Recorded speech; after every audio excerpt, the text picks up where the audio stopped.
So initially the hats look like this. They're very rounded at the top. They're made in Hungary. They're a little less firm. They're a little bit more fragile. This one is from a brand, I don't know if this is going to come into the camera, but that is produced in Vienna. And the inside says Chasidko Super, which is the non-Jews' attempts to indicate that this is a Hasidic hat that they're making for the Hasidic community. But today they look somewhat more like this. You can see that they're squared off. They're a little bit taller. There's some differences. Hello and welcome back to this program. My name is Frida Beisel, and here I explore topics related to Judaism, Hasidism, Yiddish, New York City, and more in long-form tours. For a while now, through my work, I've been in touch with Samuel Marks. Samuel is a collector of amazing artifacts, from a whole collection of vintage Hasidic clothing, to old Talmuds, to pamphlets in Yiddish of Hasidic sects. He can tell us so much more about it. How he has come to have this collection and what his backstory is and what the collection is all about has fascinated me for a while. And I'm so glad that Sam agreed to answer my questions and show us some of his amazing collection today. Here's the bio I have for Samuel. Samuel grew up in a secular Jewish community in Boston, in a family where expressing Jewish identity remained controversial as a result of the Holocaust and the trauma surrounding anti-Semitism. In college, he connected with his Jewish identity by engaging in ways he never could when he was young, and discovered a deep interest and love for the Hasidic world, whose approach to trauma was completely contrary to that of his own familial experience. Additionally, he faced significant anti-Semitism in college, leading him to work for Jewish nonprofits and eventually attending law school at the University of Michigan. Most recently, he worked for the Louis D. Brandeis Center during the summer of 2025, where he worked on some nationwide anti-Semitism cases against universities and on fighting anti-Semitic employment and licensing discrimination. Samuel, it is so nice to finally meet you. It's so great to meet you as well, Frida. Thank you for having me. Oh, thank you. I'm so excited. So here's the plan for the program today, because you have some things you're going to show us today and also some things you can show us from your collection. My plan is to first look at one item, just to give the viewers a sense of what you have. And then I want to talk about you. And then we want to talk about some amazing Talmuds and the stories around that.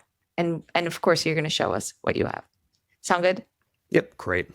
Okay, great. Because you have so many different things that figuring out how to approach this interview, the angle was a little bit this is what I came up with. Okay, let's talk about this 1977 Yiddish Bais Rachel, which is the Satmar Girls' School book. It's a book for teachers who teach their students. So let's have a look at the cover. I have to say, you really were a saint for scanning all 147 pages of this.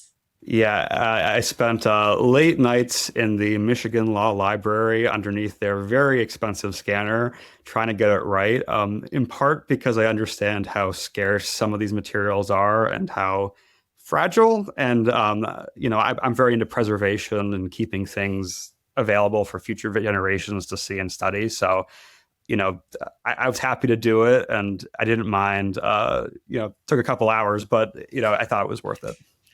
Can you read Yiddish?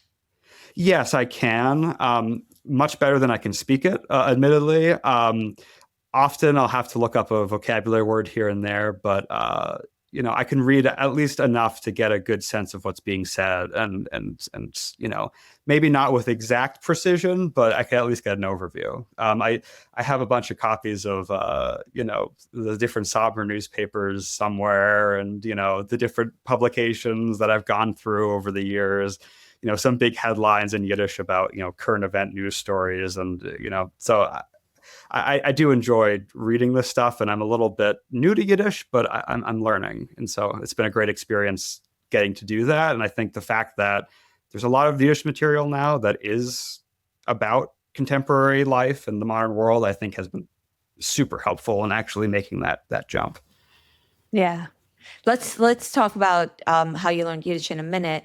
This book from 1977, now that I think about it, I was born in 85. So let's say in 1990, when I was a first grader approximately, we had this. We had essentially books like this. It was like hand drawn, Class Eins. It says it's produced in Brooklyn.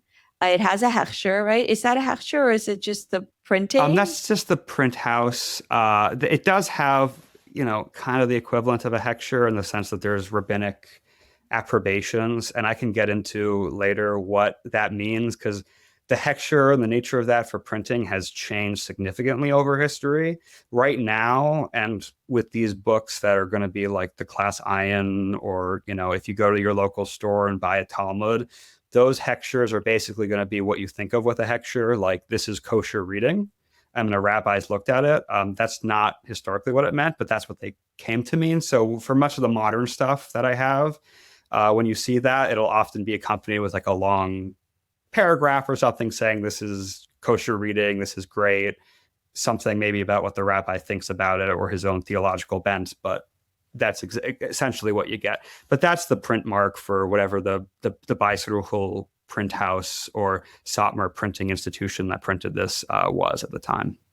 This looks like it was typed in on a typewriter. Yeah. With the earlier Satmar stuff, especially when you get back to like the 50s, it's basically like a typewriter type.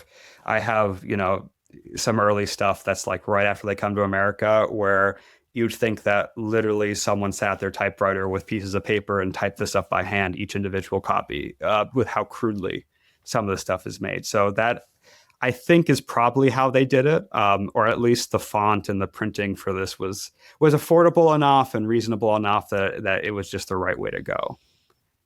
So all of this is black and white and a lot of illustrations. There are a lot of illustrations of everyday life, very wholesome everyday life, no people, a lot of kitchens, school, and lessons, a lot of moral lessons in here. What popped out to you in this Yiddish lesson book?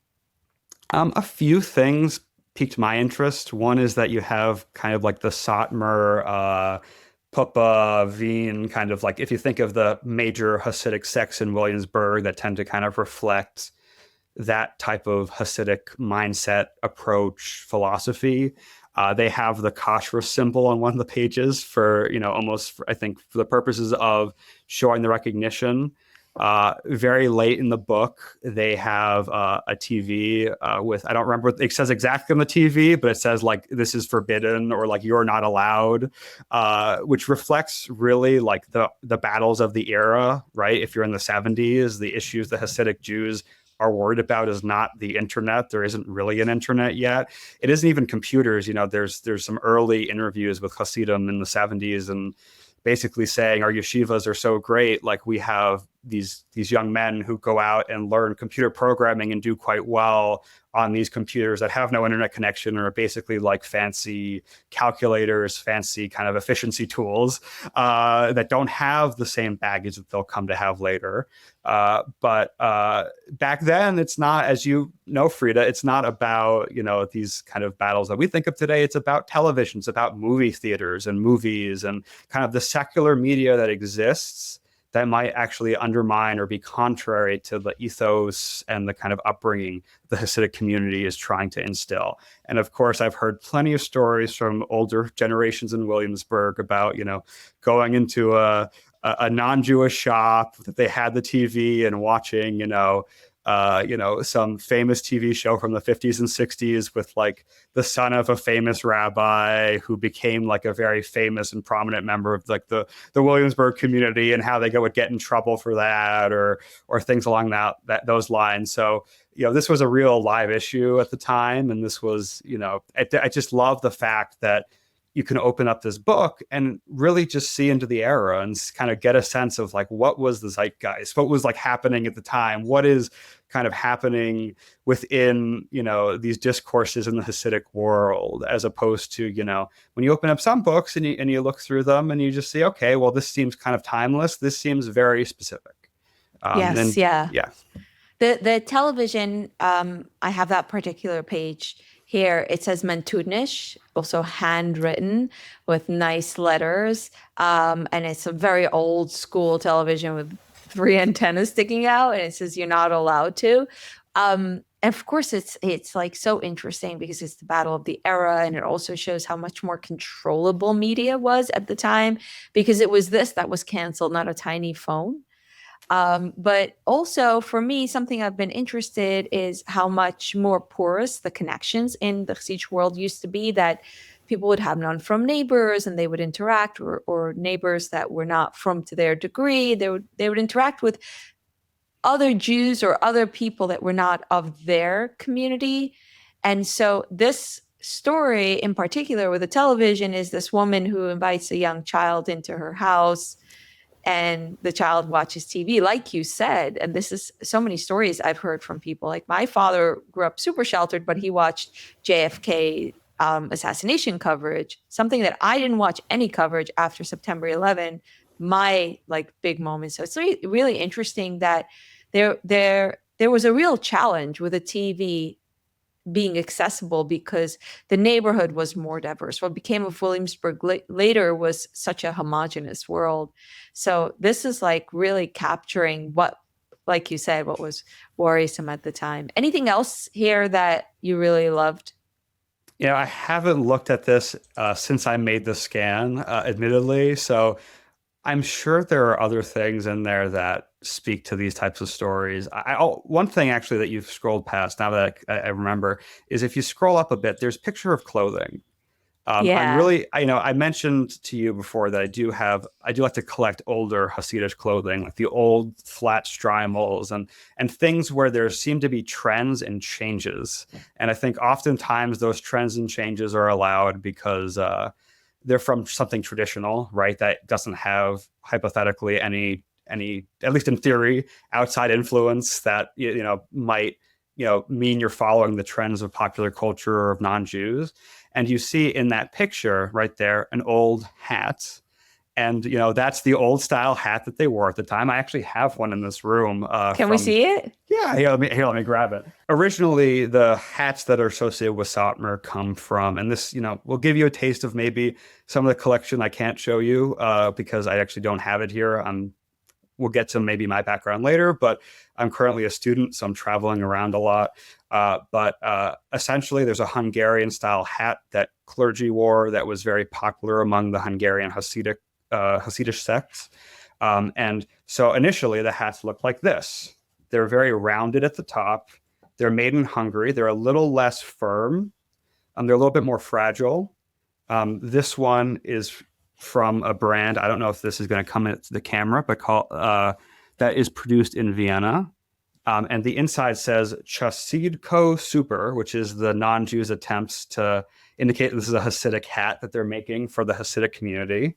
But today they look somewhat more like this. You can see that they're squared off. They're a little bit taller. There's some differences. And Can you hold them one on top of the other? oh, like this? Yeah. Here. And you can see that there's some real changes here. They're not something that the average viewer is going to notice. I have friends who say, "What are you talking about? They look the same to me." They do not look the same to me. But, to me, they look very distinct. And, a lot of this comes down to changing trends, changing suppliers for the hat makers in Williamsburg and Borough Park and these places. But I love to see things like that where you can see the hat or a shorter jacket, which was indicative of the era, or things that kind of indicate kind of what was popular at the time. I think I've sent you some ads of Yiddish, for streimel makers or clothes makers making fun of the old man's clothing and saying you need an update almost. Not so mean as making fun of, but kind of saying it lightheartedly. And so there is a sense of trend in clothing, and that I really enjoy that for a community that's so set on tradition, so big on nothing, at least in the popular framing is changing, to see where the changes are occurring, where shifts happen. And I really just love to see that, engage with that. So that also stood out to me, also as someone with a clothing interest. Yeah, the illustrations of the clothing here are just totally a relic. And the women's clothing have so many trends. They're now so different from this shoulder pad with all the ornate jabos is what we called it. I'm not sure if that's a word to the general public when you have like a little like frilly thing here, but whatever it is, it has a lot of it looks 1950s to me, and it looks like very like prim and proper and very different from the trends now. And the men's trends are the most interesting. Um, can we talk a little bit about you and how how did you come to collect this stuff? You want to start by sharing a little bit about your background? Did you grow up with this? I grew up in kind of a collector family. My dad is a secular Jew who collects things related to Egyptology, not like, artifacts of ancient Egypt, but, documents about the discovery of tombs, like, the process of archaeology, the process of study. And he actually has done a lot of interesting work with that. He's had a lot of his manuscripts published by famous authors in that space, and he's done a lot of very interesting work. So I've always been around kind of collectors. I was collecting since I was a kid. It starts off when I was like 5 with like model trains, and starts with musical instruments when I get a little bit older. And I think as I reconnect with Judaism later in life, it extends to also books, especially.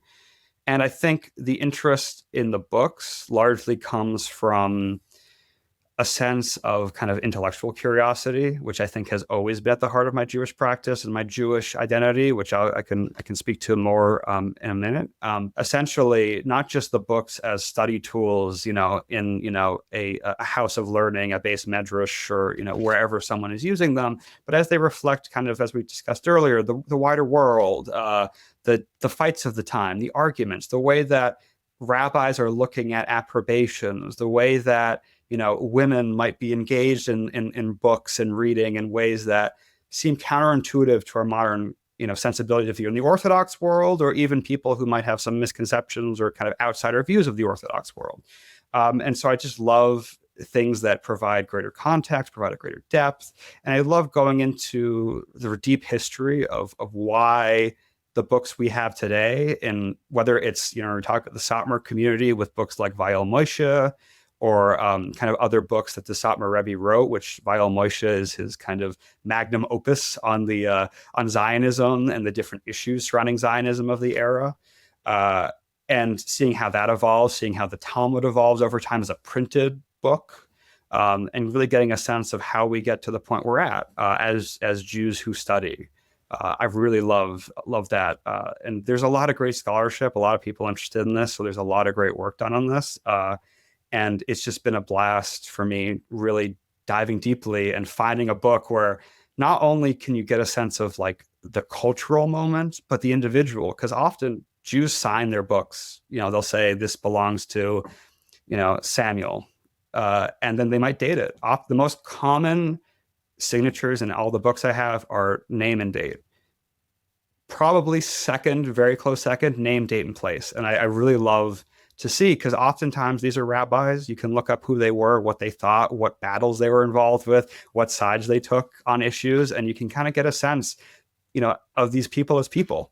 And I really love that, and I really love the individuality of some of these books as well. I think that's also a big role in what drives me to collect these. Can I ask how old you are?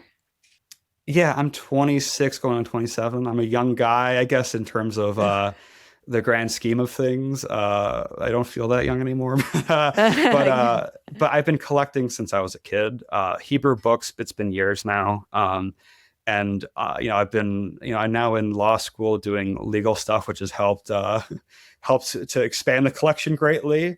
But what made this work for me as a young person collecting for so long is, I think, in most collectible fields, no matter whether it's Jewish, non-Jewish, kind of just across the spectrum, if you're willing to put the time and effort in, you can always find those kind of gems in the rough. Like, that Beisaruchel class book, I'm sure people who are really into, the history of Satmar and the Hasidic world might pay decent money for that. I think I paid $5.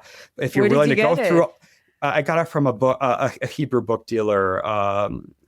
That Online? kind of, online who I deal with a lot.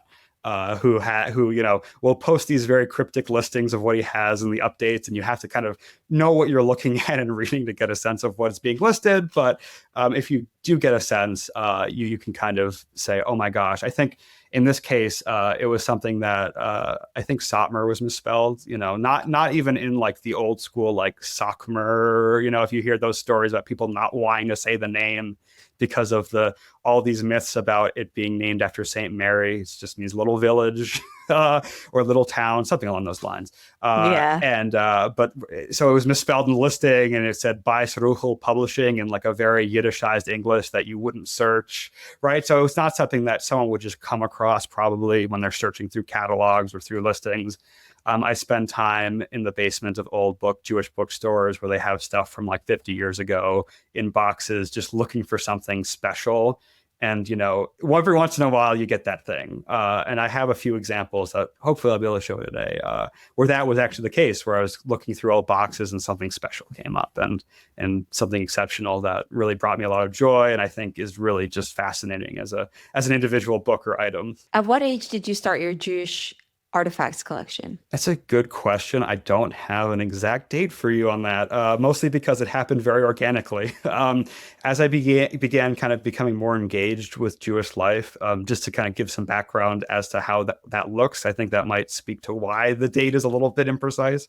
I grew up in a secular home, in a very secular community. The Holocaust and anti-Semitism as traumatic events were big in kind of the narrative, not so much as, in Satmar, a lot of it is about like, your great grandfather was the last surviving. I think I sent you a video from the celebration in Satmar of the Satmar Rebbe's rescue, what they do every year from the Holocaust, where they tell this whole story about, all of our great grandfathers or all of our grandfathers who survived the Holocaust and through kind of blood, sweat, and toil kind of were able to raise up these generations and kind of preserve what was so close to being lost. I think the opposite was true with my family, which is more of we saw what was lost. We saw the pain and suffering. And I think members of my family basically were horrified at like what dangers does being Jewish impart on you, both in the professional world as well as just going out, and existing.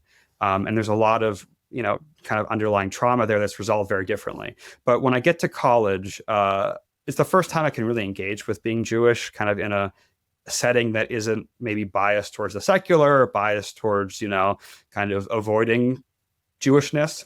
And I decide, why not study the Tanakh? Why not study, the Hebrew Bible, if not just to understand kind of the most printed book in history, right? Like the Bible and all these things, and at least know what I'm talking about. And I learned biblical Hebrew as part of that, and really just got into it. And I read the whole thing, studied it deeply, and I said to myself, wow, this is a really rich tradition. All the layers of commentary, all the layers of debate. I start hosting my own shiurim on campus at a liberal arts college where there's not a whole lot of Jewish presence. Swarthmore College. Wow. They actually opened a Chabad house there recently. And, in part, I was told because they saw the successes of what I was doing and that there was a demand, right? There are people showing up to my shiurim and putting on tefillin a year or two later, as a result of me as a secular guy sitting there with like a bunch of 5 books of Moses copies in English around the table and discussing. And I was really into the history and the background. So I'd say like, here's what they think about like the critical scholarship things. Here's what an Orthodox Jew might think. Here's what a Reformed Jew might think. And I just dove really deeply into it. And over time, part of that intellectual interest, I think, grew into like, collecting the books themselves, right? Because if I have an interest in like the source hypothesis, of scholarship, I have an interest in some of the more kind of the various streams of thought that undergo Jewish religion and practice. It makes sense to start looking at how this developed and seeing kind of firsthand, well, how did people practice, Jewish religion in 1600? How did they print, the Bible? What issues did they face? What problems came into being there that might be counterintuitive and might even impact the way that we study and practice to this day? And that always really interested me. So I think from there, from the initial interest of I want to buy as many books as possible to be as learned. I want every commentary, every Hasidic tract. I want, every minor Hasidic Rebbe's commentary on X, Y, and Z to, let's look at kind of the history, like how do we get here? And I think that's what really pushed me. So I'd say that probably starts as early as the end of college, and it really picks up basically in a year or two after college, when I first exposed to the Vilna Shas as a book. Like, I find an original Vilna Shas in essentially brand new condition, not the whole set of books, the Vilna Talmud, which is the standard version that's used in yeshivas today. And I found one edition. I think it was Behoros, which is like the laws of, like children and redemption of children and all these things along those lines. And I thought it was so interesting because you have like the Russian censors box in it, all these, issues that come up with it, which I can get into when we get more into the Talmuds.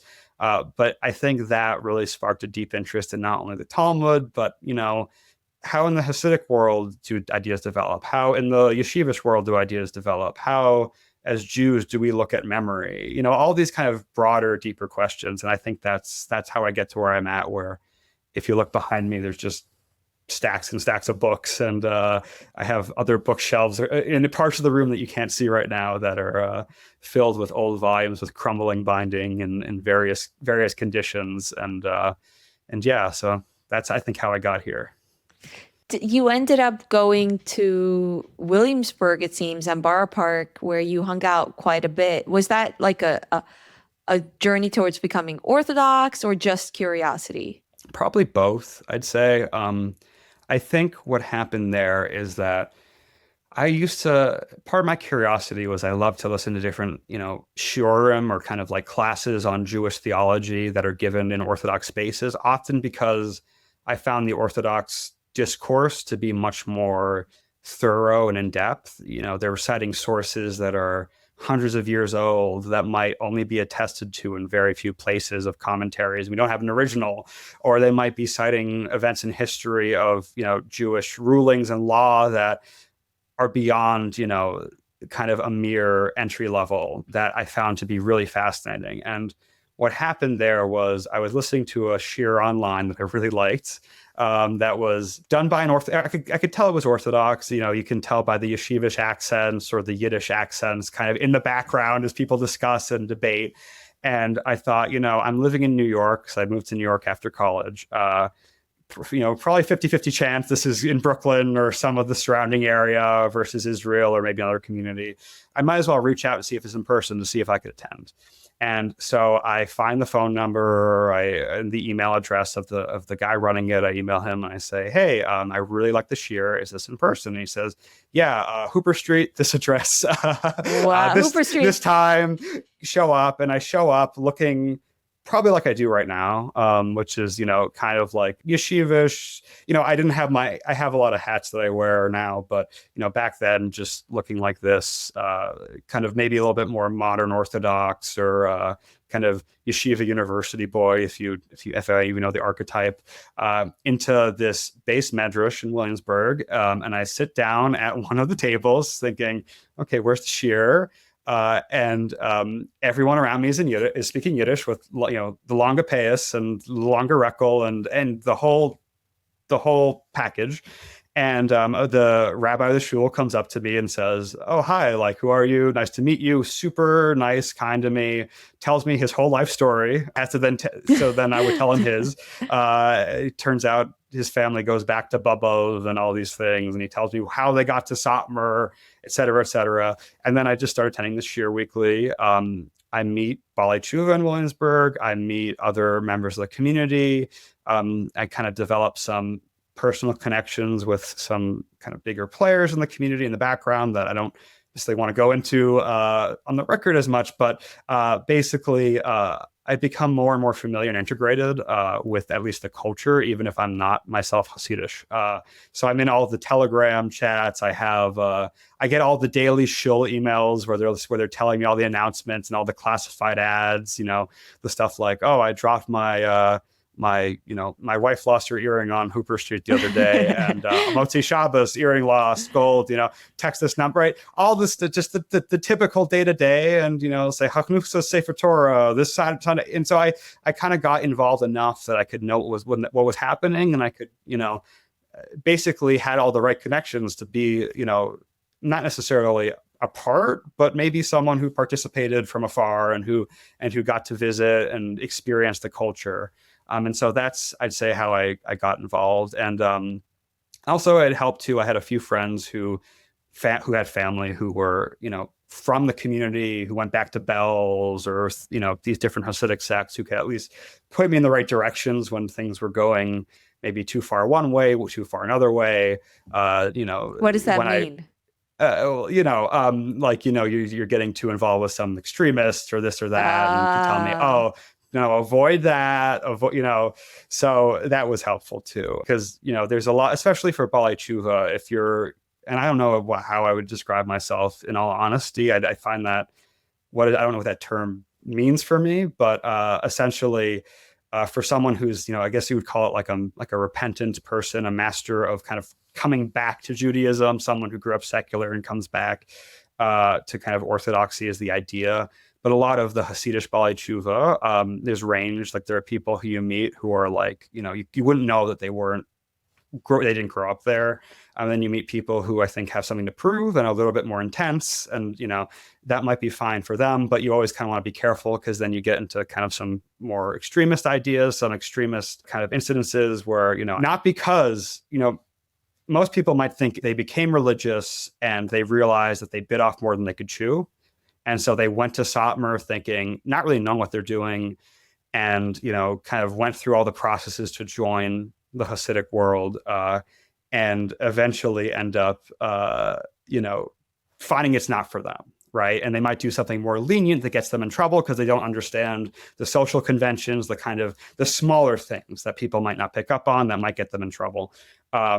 And what happened was, in some instances, is actually the opposite. They went too far to the right. They said, I thought Satmar was so holy. It's not as holy as I thought it was. It's not good enough. So I'm actually going to go against what the Dayan, the rabbinic authority, tells me. I'm going to, whatever, the Beis Din, like the kind of arbiters of the community that you're not supposed to push against. But you said, this is too lenient for me, what they're telling me. I'm actually violating this.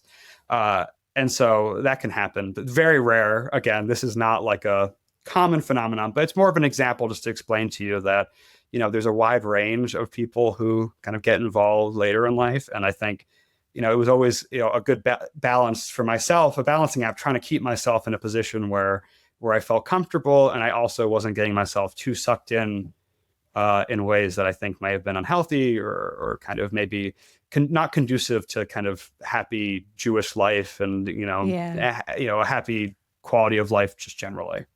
Yeah, that's a great attitude. Did you ever actually attempt to become Hasidic? Not really. No, I was really intrigued by, I think, the approach, and I found certain aspects of the lifestyle very beautiful. And I loved when I'd come into a shul and there'd be kind of a pretty standard Jewish practice happening. And, they'd say, oh, well, you have to do this, this practice because it's segula for this, or it's, kind of how do you say segula? Like a good benefit, like a good omen, something along those lines. Like it's kind of like almost like a folky tradition that's supposed to give you spiritual benefit. For instance?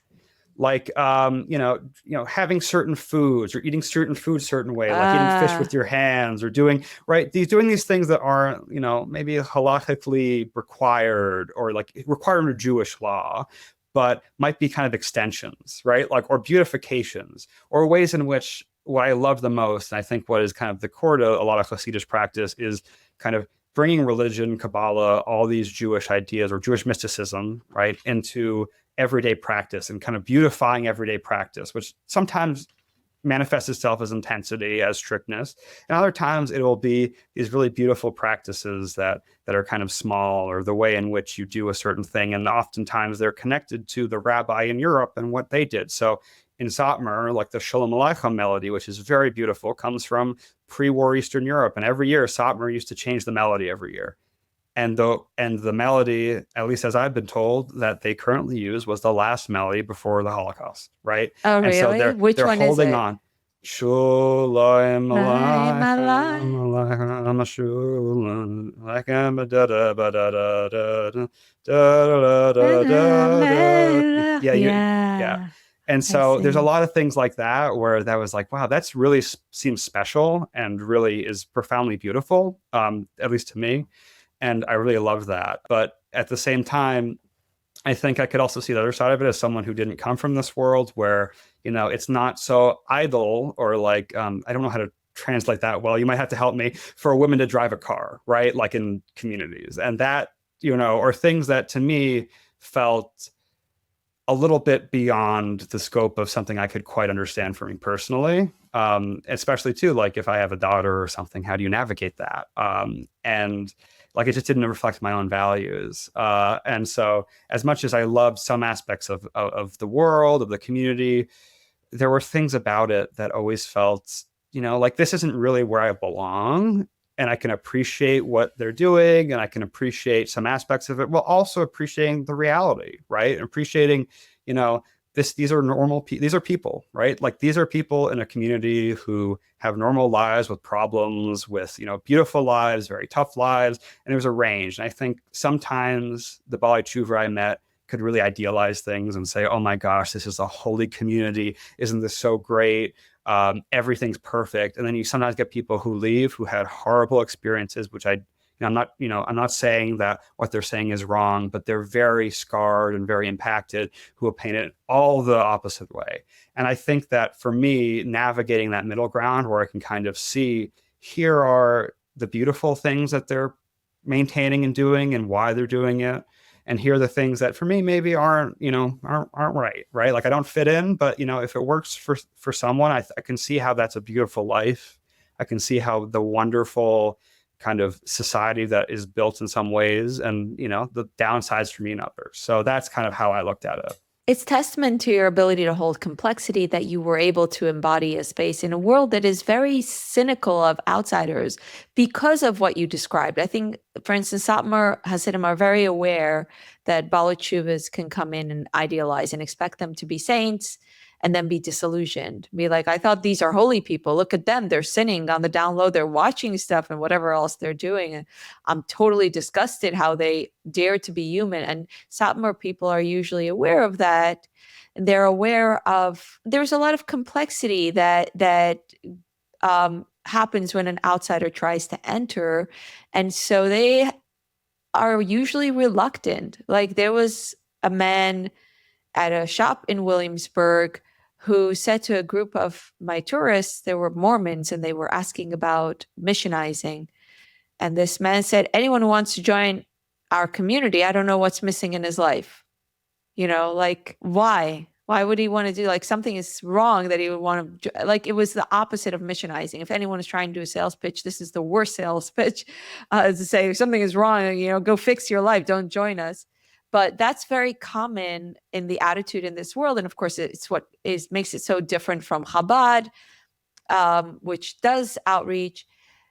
I'm just curious if you can, this last question about yourself, like how did you get credibility? How did you get people to accept you? I think part of it was I think I'm very good at understanding kind of some of the small social cues. I'm a very people describe me as a very conservative individual in terms of my own presentation generally, which I think helped. I think I often came off as very yeshivish, and I think it was enough that I was both, orthodox enough, but also disconnected enough, if that makes sense. Like I wasn't there to be brought in. Maybe I was visiting family who were Hasidish. Maybe there was some other reason for me to be there. Another way was that I got involved with a few Satmar organizations, and I was helpful as someone from the outside world in a few different ways with what they were doing. And so that also helped build credibility because I had an affiliation where I could say, oh, I know this rabbi, and I've been helping with this mission that's been endorsed by both Rabbi Aaron Teitelbaum and Zalman Leib, which Both that gives like a nice, people ask me which Satmar were you involved with. I always say neither, because in reality, the shul I actually went to for shiurim or different things was neither faction. And not B'nai Yoel either. Like, there's a million, not really a million, but there's so many Satmars out there in terms of kind of the various communities and like little shuls, kahilas, that there's a wide diversity now. Not necessarily as much ideologically, though if you get down into it, you can see some of the differences at the real microscopic level. But I think from an outsider, they seem pretty similar. But there's some minor variation. And so I think having some credibility across the spectrum, but also never being someone who was saying I'm joining, or almost someone who said, like I've read the Satmar's Sfurim, like the Satmar Rebbe's religious texts. I've studied them, where some rabbis basically said I probably knew them better than most of their congregants. It was also helpful. So there's a sense of also too, I think with some of the Baalei Tshuva that you describe, some of the idealization and some of the coming into it, I think part of the worry too might be that someone who just sees a Hasidic person and sees this kind of holy Jew might not really understand what that entails, what they believe, why Satmar is Satmar. And I think having some familiarity with the actual underlying theology also helped, in the sense that once people could see I've studied these religious books and I knew some of the theology, I think that really left a lot of guards down too, because it seemed like my interest was genuine and that, I was scholarly and I kind of had some credibility in terms of what I was doing. Did you teach yourself Yiddish, or you formally largely through osmosis? I think I tried Duolingo when it came out briefly too, just to get, because there's not really a standardized Yiddish, but a lot of it was just reading newspapers and learning to read what was said on you walk around town and you see the different Pashkvilim, and I have some old Pashkvilim that aren't with me, unfortunately, but seeing the different announcements and the different warnings, the more black and white you get, the more the more dire those warnings become. But basically, getting to engage with, especially that world. And I have some personal overlap with some of the players and some of the different, kind of industries there too, which help too when you have someone who is used to kind of navigating both Yiddish and English worlds, where there's enough of that overlap in kind of where they can kind of give you that kind of connection between the languages where you're confused, which was helpful. So that was, overall, I'd say not great at Yiddish. I can read it well. My sprach, my lotion is not super refined. And, I can hold a basic conversation sometimes, but I've also had moments where I'm buying something in a store or talking to someone on the street where I'll occasionally get a puzzled look, and then I'll have to retool. but largely, it's coming along, I'd say. Yeah. It's very impressive. Could you, for the viewers, explain what your place in Judaism is right now? To answer your question, I'd say probably where I sit in Judaism is probably somewhere around what you might call Heimish, which is that, I'm not Hasidic. I appreciate the Hasidic world and some of the practices. I have some connections through life and family to that world. But, I attend, like an Orthodox synagogue. I'm kind of what you might say, if you think back to in Eastern Europe, where, there's kind of like a default level of Jewish religious practice where, people were engaged with the community and were keeping a lot of the basics, but also, you might have been engaged in other communal activities that were adjacent to you. Like maybe there was a Rebbe in town you went to every once in a while, or things along those lines. So I wouldn't call myself like, really deep into like, being Hasidic or becoming something along those lines. But I think it's about striking a balance between, I guess, some of the beautiful aspects of kind of more from life, as well as the realities of kind of just being like a normal Jew in the world who's navigating life as anyone else, and who isn't, just from my own upbringing, it's very difficult to kind of embrace the level of insularity that the Haredi world expects. in part because and I think in part too, there's less of a danger, I think, inherently if you're already exposed to this stuff. You were able to navigate it and overcome those things. There's not that same, at least theologically and intellectually, that same problem. But yeah, so I'd say that's how I describe myself. Currently, I'm not big on labels. I just say I'm a Jew, right? Like I never think of myself as like, oh, he's like yeshivish, he is Satmar, he is modern Orthodox, he is whatever the label may be, like a Breslover, all the different areas, Chabad. I'm just a Jew. I read everything and I engage with everything. I just love the diversity and breadth of Jewish life, and I think I kind of embody that in my own practice. So harder to pin down in that sense, but yeah, I think I found Thank you. a good ground. Yeah. Wonderful. Thank you for watching this conversation with Samuel Marks. After this discussion, Sam gave me a tour of his Talmud collection, telling amazing stories and showing really fascinating different Talmuds he has. That Talmud tour is being published as a separate video. Do check it out if it's available on my channel. If it's not out yet, make sure to stay tuned for its publication shortly. Thank you for watching, and I'll see you in the comments. Bye-bye.